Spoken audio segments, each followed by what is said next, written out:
reject. We reject. We reject. मरसो.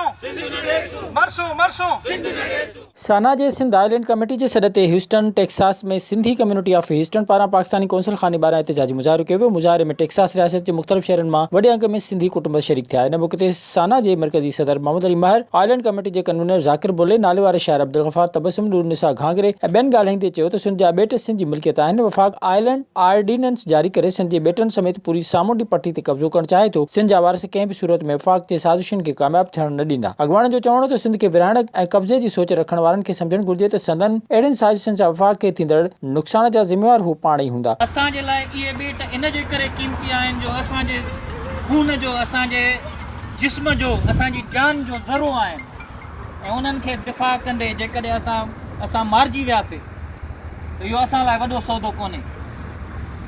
सो इहो जेको ordinance नाफ़िज़ थियो आहे इहो सिंध ते हमिलो कोन्हे, इहो सॼे पाकिस्तान ते हमिलो आहे।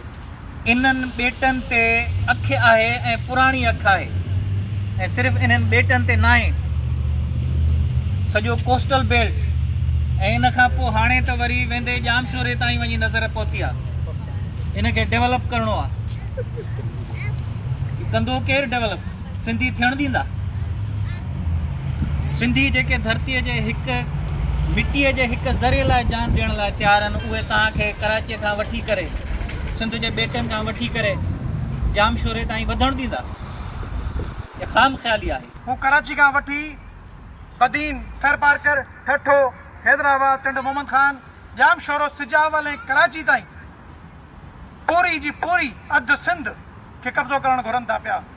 हीअ आइलैंड ऑर्डिनेंस सिर्फ़ु ॿिनि ॿेटनि जो मसइलो न आहे, हीअ पूरे कोस्टल बेल्ट जो मसइलो आहे, सिंध जे वसीलनि जो मसइलो आहे।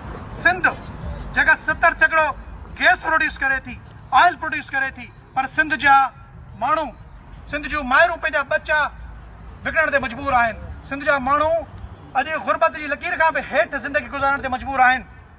अमीर सिंध जा माण्हू, अमीर सिंध जा ॿारड़ा बुख वेगे सुम्हनि था। ॾिठोसीं जॾहिं तव्हां मनोड़ो खे इस्टेब्लिश कयो त सभ खां पहिरियों उतां जा मुहाणा उतां हटी करे ऐं दरबदर थिया। इन करे इन डेवलपमेंट जे सुरीले राग खे तव्हां बंदि कयो। असांजी सिंध जी हिन जनरेशन में हिकिड़ी वॾी खेप मौजूदु आहे, जेकी एक्सपर्ट्स आहिनि, जेकी न सिर्फ़ु पंहिंजे वसीलनि खे सम्झनि था, उन्हनि वसीलनि जी प्रॉपर यूटिलाइज़ेशन खे सम्झनि था, उन जी डेवलपमेंट खे सम्झनि था। तव्हांखे गणती करण जी ज़रूरत कान्हे का। असांखे ख़बर आहे त सिंध डेवलप कीअं थींदी।